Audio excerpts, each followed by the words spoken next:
नमस्कार, आप देख रहे हैं अपना उत्तराखंड और मैं हूं आपके साथ शीनम शर्मा। मुख्यमंत्री पुष्कर सिंह धामी आज हरिद्वार के दौरे पर हैं और हरिद्वार के देव संस्कृति विश्वविद्यालय में पहुंचे। मुख्यमंत्री ने विश्वविद्यालय में 40 में ज्ञान दीक्षा समारोह में शिरकत की और विश्वविद्यालय के छात्र छात्राओं को शुभकामनाएं भी दी हैं। इसके बाद मुख्यमंत्री ज्वालापुर के पीठ बाजार पहुंचे, जहां पर मुख्यमंत्री ने गणेश महोत्सव कार्यक्रम में हिस्सा लिया। इस कार्यक्रम में मुख्यमंत्री ने गणेश पूजन भी किया। हरिद्वार पहुंचे मुख्यमंत्री का बीजेपी कार्यकर्ताओं और आयोजकों ने जोरदार स्वागत किया।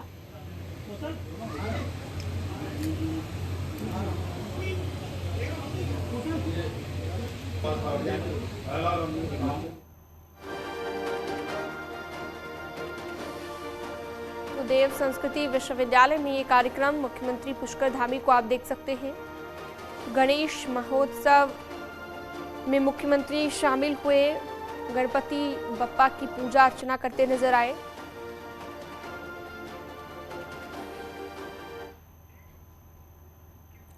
वहीं मुख्यमंत्री पुष्कर धामी का आज बागेश्वर दौरा है। 2 दिन के दौरे पर सीएम आज शाम को करीबन 5 बजे बागेश्वर पहुंचेंगे। मुख्यमंत्री पुष्कर सिंह धामी गरुड़ के कोट भ्रामरी मंदिर में पूजा अर्चना करेंगे। इसके साथ ही सीएम धामी यहां पर मेले का उद्घाटन भी करेंगे। मुख्यमंत्री आज टीआरसी बैजनाथ में ही रुकेंगे।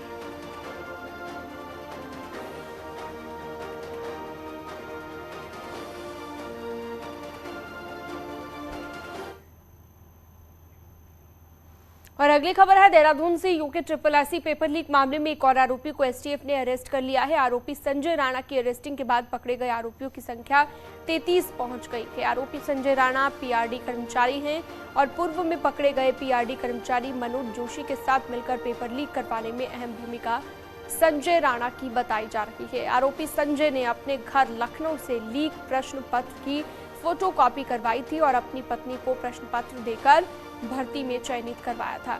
एसटीएफ ने आरोपी से पूछताछ के बाद अरेस्ट किया है। साथ ही एसटीएफ ने पूरे प्रकरण में इस्तेमाल की गई फोटोकॉपी मशीन और सीपीयू बरामद कर लिया है। बताया जा रहा है कि आरोपी साल 2014 से 2022 अप्रैल तक यूके SSSC में पीआरडी कर्मचारी नियुक्त था।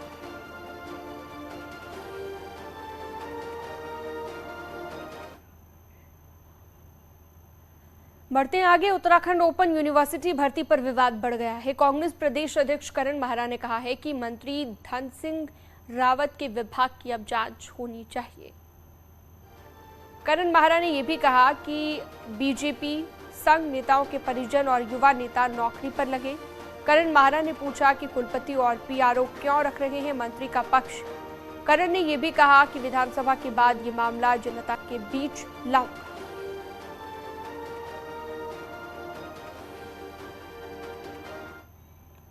कैसे भारतीय जनता पार्टी के पदाधिकारी, आरएसएस के पदाधिकारियों के परिजन वो इसमें लग गए। एक इनके भाजपाइयों के युवा नेता जो इनके प्रदेश अध्यक्ष रहे, उनकी पत्नी, जब वो ना तो उसने पीएचडी तब की थी जब उसकी नौकरी लगी, और 2020 के बाद की बात है, मैं साफ कह रहा हूँ, 26 जनवरी या कुछ ऐसे है, उस 2020 में एक विज्ञप्ति जारी हुई थी, उसमें उस पोस्ट का जिक्र भी नहीं था।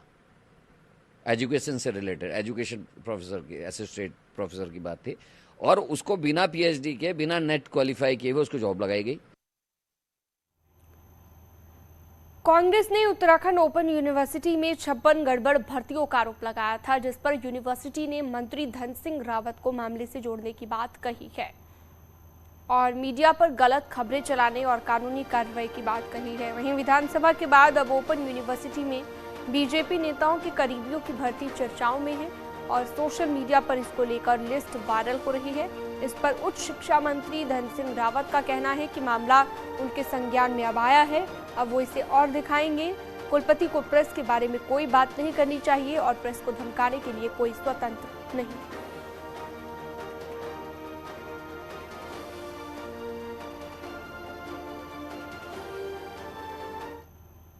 प्रेस को धमकाने का कोई भी आदमी स्वतंत्र नहीं है और मैं तो वैसे भी बहुत प्रेस का जो है सम्मान करता हूँ, हमारी सरकार भी करती है और मुझे लगता है कि कुलपति जी को अपनी बातें बोलनी चाहिए। इन बातों का जो है उनको प्रेस के बारे में कोई बात नहीं करनी चाहिए।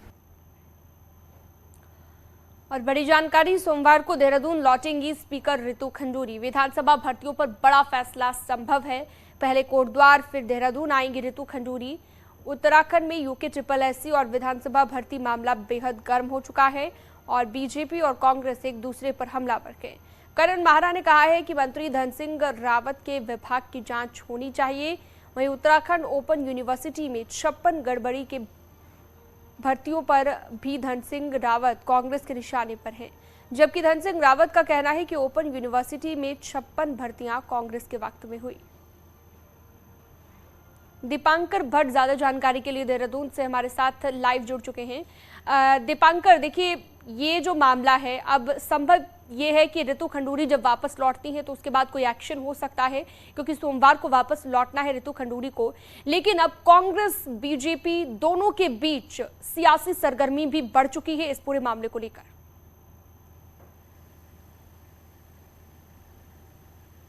बिल्कुल, रितु खंडूरी का इंतजार हो रहा है सोमवार को। और क्योंकि प्रेमचंद अग्रवाल, मैं जिस वक्त यमुना कॉलोनी में खड़ा हूं, मेरे ठीक पीछे ये प्रेमचंद अग्रवाल का घर है, जो इस वक्त मंत्री और तब स्पीकर थे, जिनके वक्त की ये भर्तियां विवादित है। और उन्होंने खुद माना कि बीजेपी के करीबियों की नौकरियां विधानसभा में लगी है। और अब मेरे इस तरफ आप देखेंगे तो ये रितु खंडूरी का घर है, R3 ये आवास है। और रितु खंडूरी को तय करना है कि प्रेमचंद अग्रवाल के वक्त की भर्तियां क्या गलत थी या सही थी। क्या ये भर्तियां रद्द होंगी, क्या इन भर्तियों पर जांच बिठाई जाएगी। लगभग एक हफ्ता होने वाला रितु खंडूरी के उत्तराखंड लौटने का इंतजार हो रहा है। लेकिन अब खबर है कि सोमवार को रितु खंडूरी आएंगी, क्योंकि टीचर्स डे है, तो पहले अपनी विधानसभा कोटद्वार जाएंगी और फिर कोटद्वार के बाद देहरादून आएंगी। तो देहरादून आकर क्या फैसला लेंगी रितु खंडूरी, एक तो इस पर नजर रहेगी। दूसरी बात जो आपने कही कि कांग्रेस और बीजेपी आमने सामने है, अब सवाल खड़ा हो रहा है ओपन यूनिवर्सिटी को लेकर। जिस तरीके से कल ओपन यूनिवर्सिटी की तरफ से एक बयान आया कि प्रेस में गलत खबरें दिखाई जा रही हैं, उन पर कानूनी केस दर्ज किए जाएंगे, कांग्रेस पर गलत खबरें प्रचार करने का आरोप लगाया गया। तो आज करण माहरा और धन सिंह रावत आमने सामने है। करण माहरा का कहना है कि जितनी वहां पर भर्तियां हुई है उनमें बीजेपी के नेता, संघ के नेताओं के करीबी वहां पर नौकरी पर लगे हैं। धन सिंह रावत का कहना है कि मामला मेरे संज्ञान में आया, मैं इस मामले को दिखवाऊंगा। लेकिन वहां के कुलपति और वहां के जो पीआरओ हैं, क्या वो मंत्री धन सिंह रावत के पीआरओ हैं? वो क्यों धन सिंह रावत की तरफ से बयानबाजी कर रहे हैं? इस मामले ने अब तूल पकड़ा है। और सवाल यही है कि क्या विधानसभा के बाद अब ओपन यूनिवर्सिटी में बीजेपी नेताओं के करीबियों की नौकरियों पर तलवार लटकेगी? इस तरह की खबरें अब कांग्रेस और बीजेपी के बीच चर्चाओं का विषय बनी हुई है और इंतजार है ओपन यूनिवर्सिटी में नए खुलासे का। और इस बीच एक खबर और भी कि हल्द्वानी से जो शिक्षक संघ है ओपन यूनिवर्सिटी का, उसने भी डिमांड की है कि जो फर्जीवाड़े की खबरें फैल रही हैं उससे इमेज खराब हो रही है यूनिवर्सिटी की और इस मामले में कार्रवाई होनी चाहिए। बिल्कुल दीपांकर, और कांग्रेस जिस तरह से सवाल उठा रही है कि धन सिंह रावत के विभाग पर भी जांच होनी चाहिए, ये भी एक बड़ा सवाल है। हालांकि आरोप सीधे तौर पर बीजेपी पर लग रहे हैं कि अपने करीबियों को जो है इस तरह से भर्ती दी गई। अब ऐसे में सवाल एक दीपांकर, अगर हम यूके SSSC पेपर लीक मामले की बात करें, भर्ती में गड़बड़ियां वहां पर भी पाई गई, लेकिन बड़ा सवाल ये कि विधानसभा के अंदर भी अगर इसी तरह का फर्जीवाड़ा होता है तो ऐसे में सवाल उठना लाजमी है।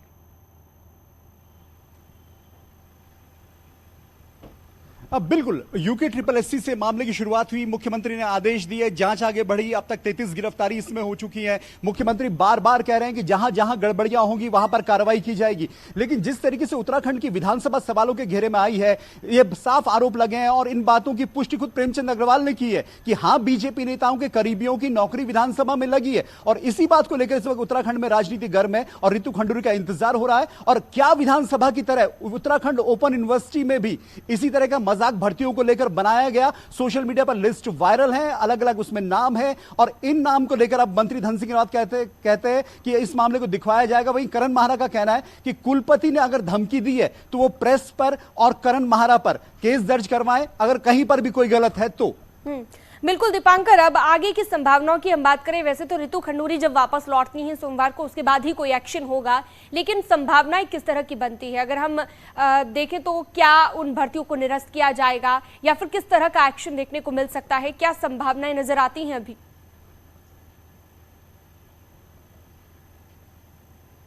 बिल्कुल, इसमें सबसे पहली संभावना, जिस तरीके से इस पूरे मामले में उत्तराखंड सरकार को लेकर तमाम बातें आई, विधानसभा को लेकर तमाम बातें आई और सबसे बड़े सवालों के घेरे में है मंत्री प्रेमचंद अग्रवाल जो उस वक्त स्पीकर थे। तो पहली बात यह है कि स्पीकर रितु खंडूरी के ऊपर इस बात का नैतिक दबाव बहुत ज्यादा होगा कि बीजेपी के जो लोग जिनकी बात प्रेमचंद अग्रवाल ने मानी है, क्या वो उन्हें बाहर करके एक शुचिता का संदेश देंगी? कांग्रेस प्रदेश अध्यक्ष करण माहरा का कहना है कि वो भुवनचंद खंडूरी की बेटी हैं, ईमानदार छवि के भुवनचंद खंडूरी थे, है, इसलिए वो जो मैसेज देंगी वो कहीं ना कहीं एक अच्छा मैसेज होगा, कड़क मैसेज होगा। इसके अलावा जो कांग्रेस बीजेपी के मंत्री हैं इस वक्त चंदन रामदास, उनका भी कहना है कि वो मानते हैं कि रितु खंडूरी एक बड़ा स्टैंड लेंगी और पूरे प्रदेश की जनता में एक बड़ा मैसेज जाएगा कि इस तरह से नौकरियां रेवड़ियों की तरह नहीं बंटनी चाहिए, क्योंकि ये मामला कोई छोटी संस्था का नहीं है, उस विधानसभा का है जहां 70 विधायक चुन के आते हैं और इन विधायकों को उत्तराखंड की जनता चुनती है। तो अभी बहुत सारे सवाल, लेकिन सबसे बड़ा अहम बात यही है कि इन भर्तियों के रद्द होने की संभावनाएं बहुत ज्यादा है। बिल्कुल, तो रितु खंडूरी क्या एक्शन लेती हैं इस पर हमारी नजर रहेगी। आपका बहुत शुक्रिया दीपांकर भट्ट तमाम जानकारी के लिए, बातचीत के लिए। बढ़ते हैं आगे, उत्तराखंड में यूके SSSC पेपर लीक मामले की बात करते हैं। नौकरियां बेचने और विधानसभा में बैकडोर से नेताओं के रिश्तेदारों को नौकरी देने के विवाद के बीच लोक गायक नरेंद्र सिंह नेगी ने लोकतंत्र नाम से एक ऑडियो सॉन्ग शनिवार को रिलीज किया। इस गाने में सरकारी नौकरियों में भाई भतीजावाद को लेकर नरेंद्र नेगी ने तंज कसा। गढ़वाली में गाए गए इस गाने का सार ये है कि लोकतंत्र में आम लोग इग्नोर हो गए और लोक सेवक राजा बन गए। उत्तराखंड के लोक गायक नरेंद्र सिंह नेगी ने अपने नए ऑडियो सॉन्ग में वीआईपी कल्चर पर चोट की है। नेगी के इस गाने में खास तौर पर इस बात को हाईलाइट किया गया है कि लोकतंत्र में आम लोग आम ही रह गए हैं, साधारण रह गए हैं, जबकि नेता राजा बन गए।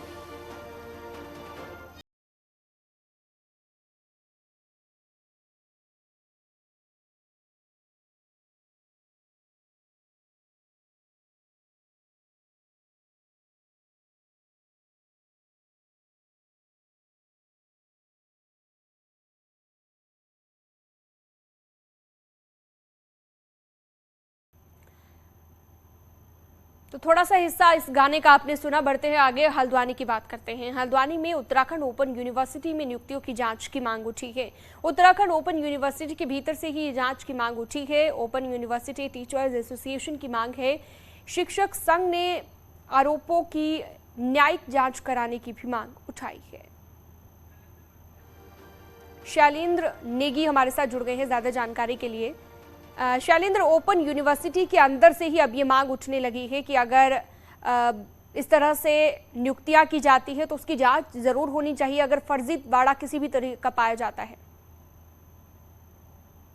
ओपन यूनिवर्सिटी में जितनी भी नियुक्तियां हुई हैं उस पर जो उत्तराखंड टीचर्स एसोसिएशन है यूनिवर्सिटी का, उसने बेहद साफ कहा है। उसके अध्यक्ष से हमारी बात हुई है, उन्होंने बकायदा ऑफिशियल बयान जारी करके ये कहा है कि इन सारे आरोपों की जांच होनी चाहिए, क्योंकि जिस तरीके का आरोप यूनिवर्सिटी पर लग रहे हैं, चाहे वो 56 नियुक्तियां हों या फिर इस दौरान जो है लगभग 150 से ज्यादा नियुक्तियां हुई हैं विश्वविद्यालय के भीतर, जिसमें 25 प्रोफेसर की नियुक्ति हुई है, 8 असिस्टेंट रीजनल डायरेक्टर पद पर नियुक्तियां हुई हैं। इन सब पर आरोप है कि ये भाजपा संघ परिवार के करीबी लोगों की इसमें नियुक्तियां हुई हैं और यहाँ तक कि अन्य जिन लोगों की नियुक्ति हुई है उसमें भी कई ऐसे लोग हैं जो कि उस पद के योग्य नहीं है, लेकिन उस पद के योग्य न होने के बावजूद भी उन्हें यूनिवर्सिटी ने नियमों को ताक पर रख करके उनकी नियुक्ति दी है। तो ऐसे में जो यूनिवर्सिटी का टीचर्स एसोसिएशन है उसका ये डिमांड किया जाना बेहद गंभीर मसला है, क्योंकि लगातार इस पर राजनीतिक प्रतिक्रियाएं आ रही हैं। राजनीतिक रूप से सरकार घिरती हुई नजर आ रही है, उच्च शिक्षा मंत्री घिरते हुए नजर आ रहे हैं, vice chancellor Uttarakhand open university के जो सीधे सीधे इस नियुक्ति के लिए जिम्मेदार हैं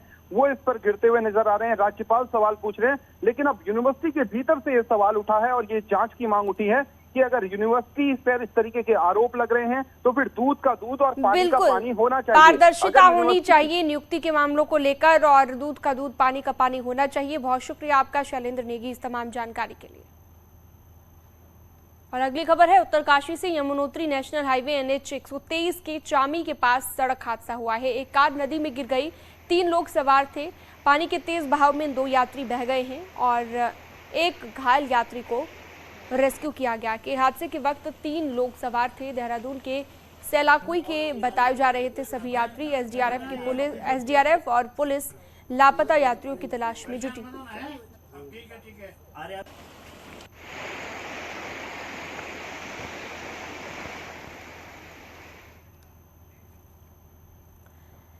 टिहरी में NH 58 एक बार फिर से बंद हो गया है। तोता घाटी के पास पहाड़ी से मलबा और बोल्डर आने से हाईवे बंद हो गया है। NH बंद होने की वजह से यात्री फंस गए। फिलहाल मशीनों से मलबा हटाए जाने का काम जारी है। गिरेगा भैया, जरूर गिरेगा। पीछे आ जाओ, पीछे आ जाओ, पीछे चलो।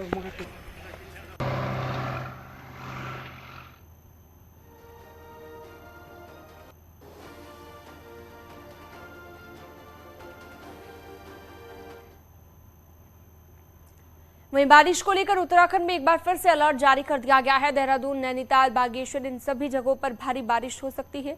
बागेश्वर के कई इलाकों में तेज बारिश की संभावना जताई गई है।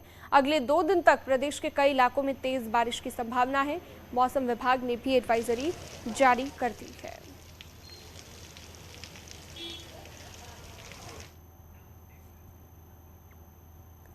वहीं बात टिहरी की करें, NH94 और NH58 बंद होने से लोगों की परेशानी बढ़ गई है। दूध, सब्जी जैसी रोजमर्रा की जरूरी चीजें टिहरी शहर तक नहीं पहुंच पा रही है।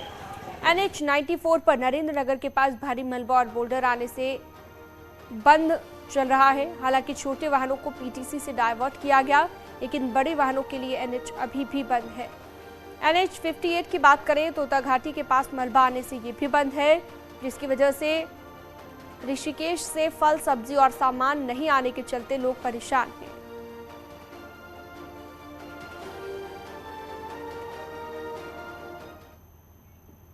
तो सर यहाँ पे दूध नहीं आ रहा, ब्रेड वगैरह कुछ नहीं आ रही, जिनको ग्राहकों को बहुत दिक्कत हो रही है। जो भी ग्राहक आ रहे हैं दूध और ब्रेड वगैरह मांग रहे हैं। 36 घंटे लगभग रोड को बंद हो गया, लेकिन अब ग्राहक जो भी आ रहे हैं वही वापस जा रहे हैं। बस परेशानी तो बहुत हुई। कल मैं किसी को लेके यहाँ से ऋषिकेश जा रहा था, जिसकी वजह से मैं जो 2 घंटे कम से कम वहाँ बैठा रहा नरेंद्र नगर में, और जिसकी वजह से रोड नहीं खुलने की वजह से हम उसे बड़े वापस आना पड़ा।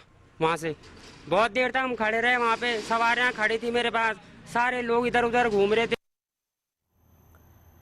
कोटद्वार में सुखरव नदी पर बना पुल अब गिरने की कगार पर पहुंच गया है। कल इस पुल से आवाजाही रोक दी गई है, बावजूद इसके पुल नीचे की ओर धंसता जा रहा है। पिछले 24 घंटे में पुल 3 इंच और नीचे धंस गया है, जिससे पुल में जगह जगह पर दरारें पड़ रही हैं। पुल के गिरने का खतरा और बढ़ गया है। टेक्निकल टीम से लेकर प्रशासनिक अमला लगातार पुल को बचाने की कवायद में जुटा है। इसके साथ ही नदी के पानी को डाइवर्ट किया गया ताकि पुल के नीचे से हो रहे कटान को रोका जा सके।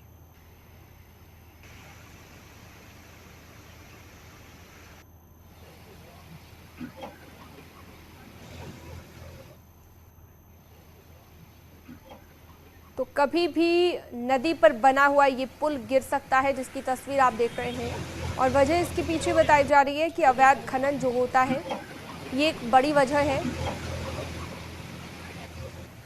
पुल का जो नीचे पिलर है बेहद कमज़ोर पड़ गया है और पुल नीचे की ओर धंस रहा है।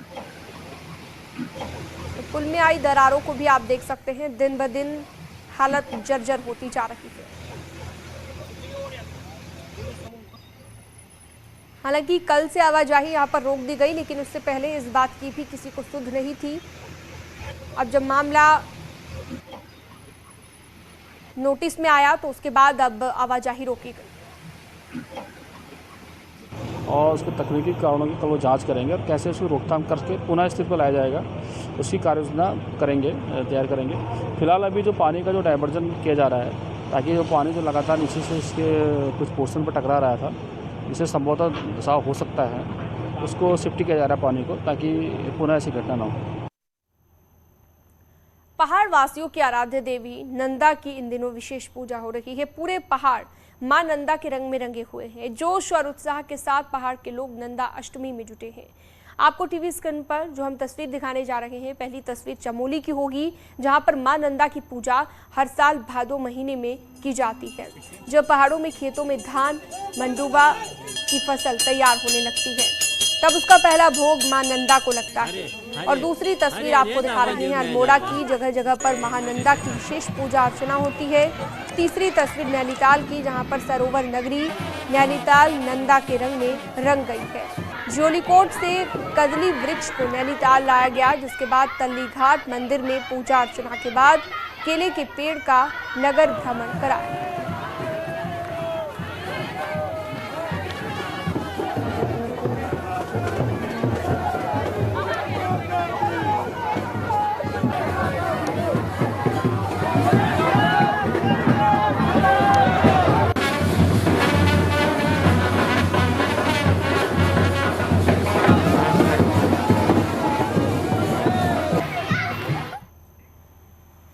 बढ़ते हैं आगे। रुड़की के शंकरपुरी गांव में बुखार का कहर है। करीबन पूरा गांव वायरल की चपेट में आ गया है। जिला मलेरिया की टीम गांव में पहुंच गई है और गांव में डेंगू के लार्वा की भी जांच की जाएगी। तो डेंगू के लार्वा की भी यहां पर जांच होगी और पूरा गांव वायरल फीवर से जूझ रहा है। शंकरपुरी गांव की हम बात कर रहे हैं। स्वास्थ्य विभाग की टीम यहां पर पहुंच गई है और डेंगू के लार्वा की भी यहां पर जांच इनकी ओर से की जाएगी, क्योंकि वायरल की चपेट में पूरा गांव आ गया है। बच्चे हो बूढ़े हो, हर कोई बुखार से जूझ रहा है।